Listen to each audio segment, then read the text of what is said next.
ክርስቶስ ፍቅሪ መን ዝፈልየኒ መን ዝፈልየኒ ክርስቶስ ፍቅሪ መን ዝፈልየኒ መን ዝፈልየኒ ጥሜት ስደት ልዩ ወይስ ዕርቃን ልዩ ወይስ ዕርቃን ልዩ ጥሜት ስደት ልዩ ወይስ ዕርቃን ልዩ ወይስ ዕርቃን ልዩ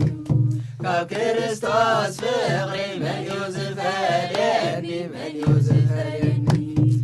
ክርስቶስ ፍቅሪ መን ዝፈልየኒ መን ዝፈልየኒ ጥሜት ስደት ልዩ ወይስ ዕርቃን ልዩ ወይስ ዕርቃን ልዩ ጥሜት ስደት ልዩ ወይስ ዕርቃን ልዩ ወይስ ዕርቃን ልዩ ክርስቶስ ፍቅሪ መን ዝፈልየኒ መን ዝፈልየኒ ክርስቶስ ፍቅሪ መን ዝፈልየኒ መን ዝፈልየኒ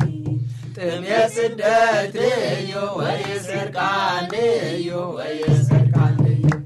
ጥሜት ስደት ልዩ ወይስ ዕርቃን ልዩ ወይስ ዕርቃን ልዩ ክርስቶስ ፍቅሪ መን ዝፈልየኒ መን ዝፈልየኒ ክርስቶስ ፍቅሪ መን ዝፈልየኒ መን ዝፈልየኒ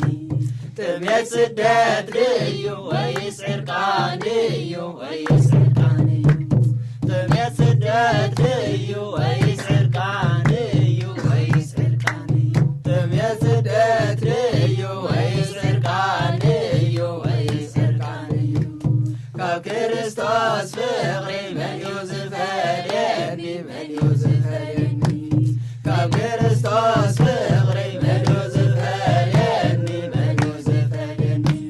ጥሜት ስደት ልዩ ወይስ ዕርቃን ልዩ ወይስ ዕርቃን ልዩ ጥሜት ስደት ልዩ ወይስ ዕርቃን ልዩ ወይስ ዕርቃን ልዩ ክርስቶስ ፍቅሪ መን ዝፈልየኒ መን ዝፈልየኒ ክርስቶስ ፍቅሪ መን ዝፈልየኒ መን ዝፈልየኒ ጥሜት ስደት ልዩ ወይስ ዕርቃን ልዩ ወይስ ዕርቃን ልዩ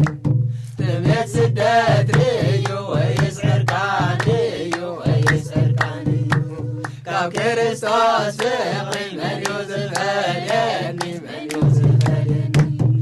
ክርስቶስ ፍቅሪ መን ዝፈልየኒ መን ዝፈልየኒ ጥሜት ስደት ልዩ ወይስ ዕርቃን ልዩ ወይስ ዕርቃን ልዩ ጥሜት ስደት